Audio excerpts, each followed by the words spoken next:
Hello, my name is Philip and this is for Phrasal Verbs. If you're new to my channel, welcome.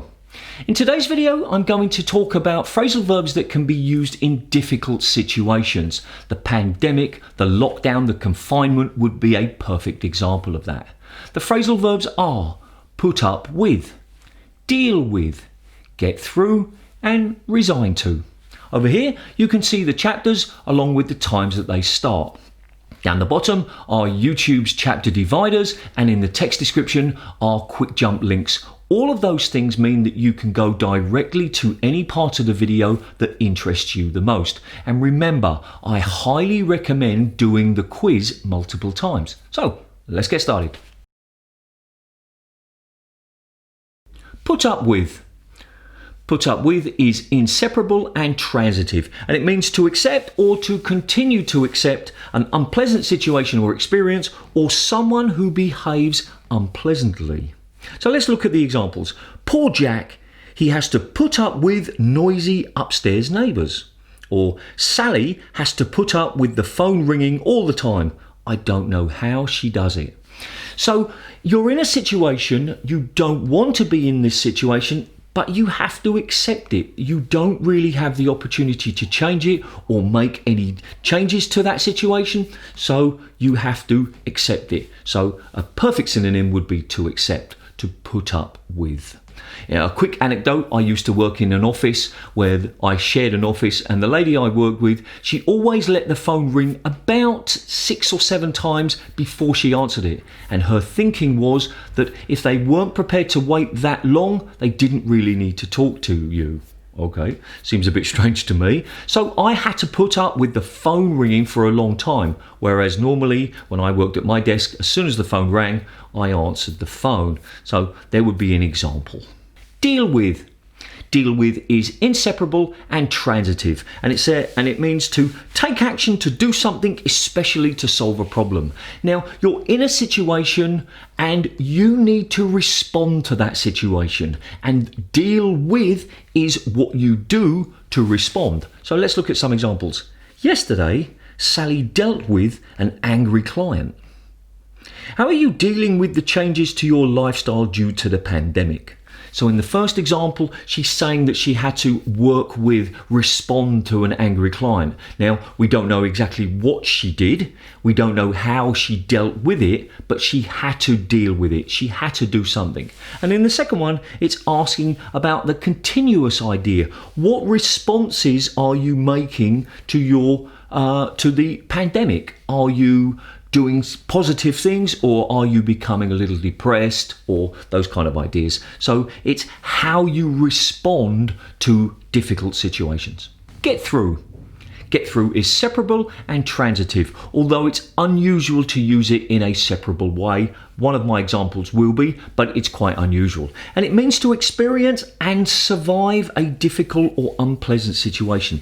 Now, I use the word survive. I'm not talking about the difference between dying and surviving. I'm talking about coming out of the situation or the unpleasant experience with a feeling that you benefited some way, that there was some positive benefit from experiencing that. So let's look at the examples.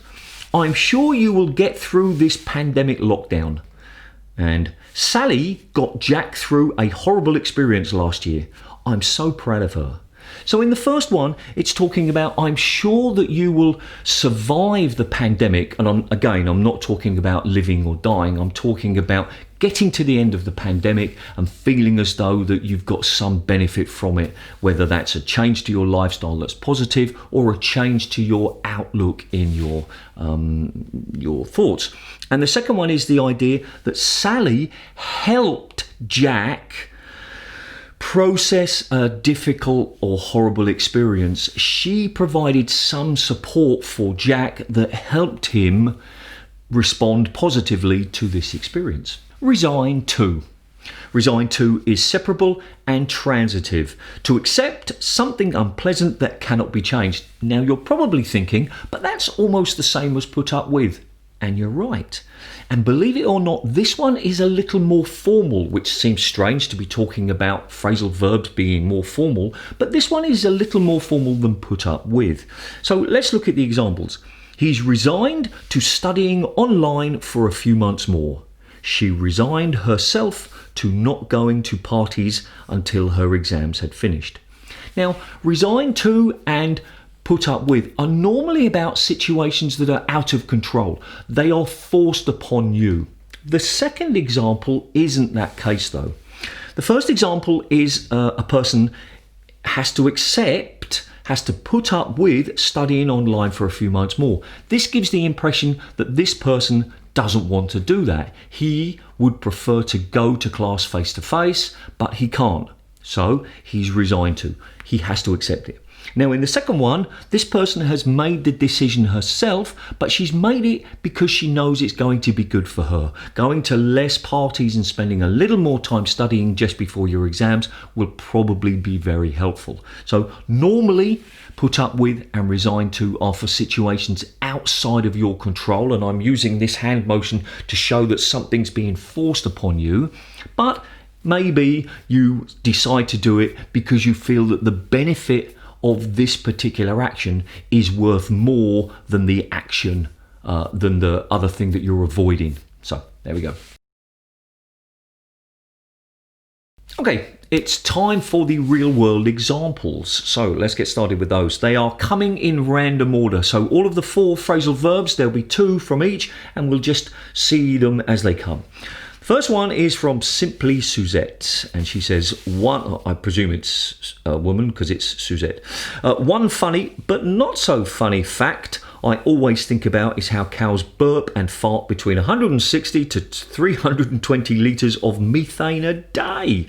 So finding creative approaches to deal with this is always welcome. So this person is talking about how can we use that methane in positive ways? How can we deal with the situation of cows burping and farting and use it to our benefit? The next one is by Xavier Fox, or if you are in the United Kingdom, people pronounce this name Xavier or Xavier if it's spelt with a B. So where I live, we pronounce it Xavier, but in the UK, it's pronounced Xavier. And if you've seen any of the X-Men films, you'll hear them refer to Professor X as Xavier. I'm positive we're going to get through this, and I'm really looking forward to meets restarting and seeing everyone.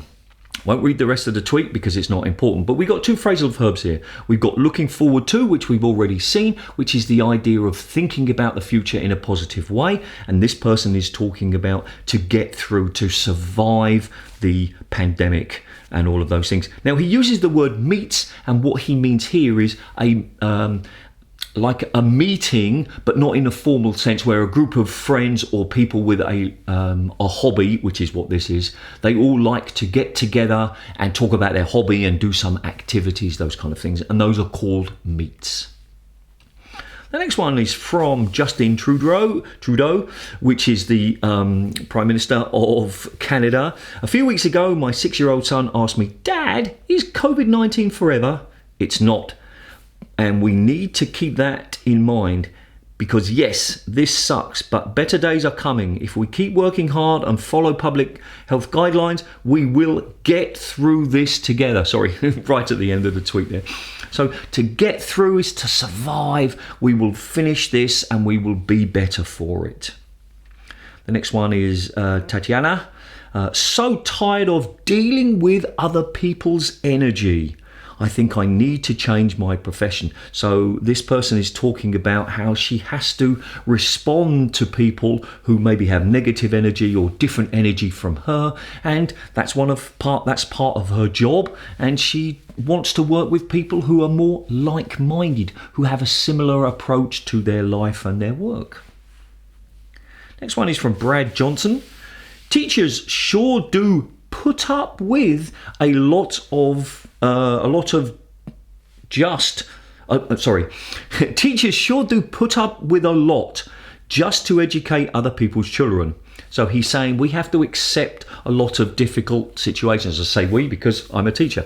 And the rest of the tweet is talking about that idea. So we have to accept difficult things, difficult parents, sometimes difficult teaching conditions, difficult material we need to use, all sorts of things. Next one is from Guy Fawkes. The people have made it clear they won't put up with children going hungry during the winter. Now, this is, I think, related to what's happening in the United Kingdom, that some people have voted against providing free school meals for children, even though they're not going to school. And a lot of people are very angry about that. And this is what this is. This is a political tweet. Next one is from Beth. I'm resigned to defeat tonight. Now, that means that she has accepted that she or the team she supports is going to lose tonight. I have no context to tell you, but sometimes a tweet, you don't, unless you follow the person, you don't really know what this person's talking about. But she's saying, I'm resigned to it. I'm going to, have to accept that this is what is going to happen. All right, next one's from Bloomberg, which is a news agency. One of London's most famous department stores converts retail space to offices. Resigned to a future beyond shopping. So here is a more formal use of that word. They have accepted that perhaps retail shopping, in a phrase we use in English, is bricks and mortar, which is the way of explaining a real physical shop instead of the online shop.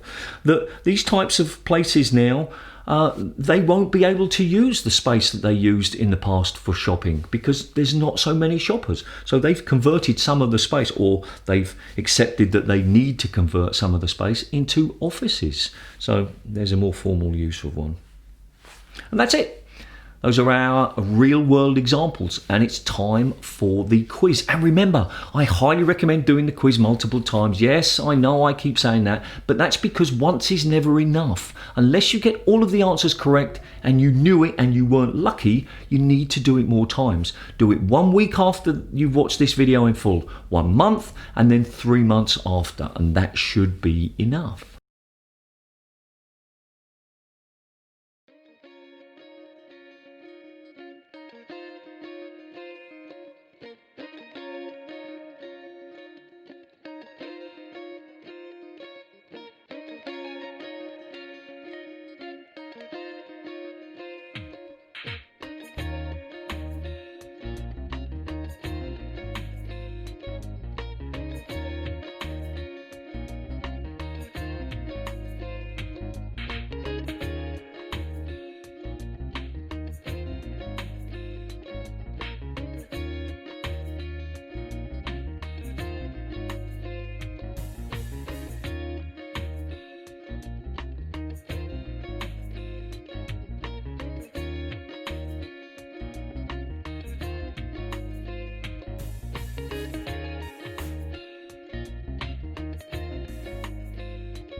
Comment homework. If you've seen any of my videos already, you know that there are generally 3 parts to the comment homework. Number 1, and the most important one. Use the phrasal verbs that you've seen in this video in long sentences or preferably paragraphs, and use them to describe something that has happened to you.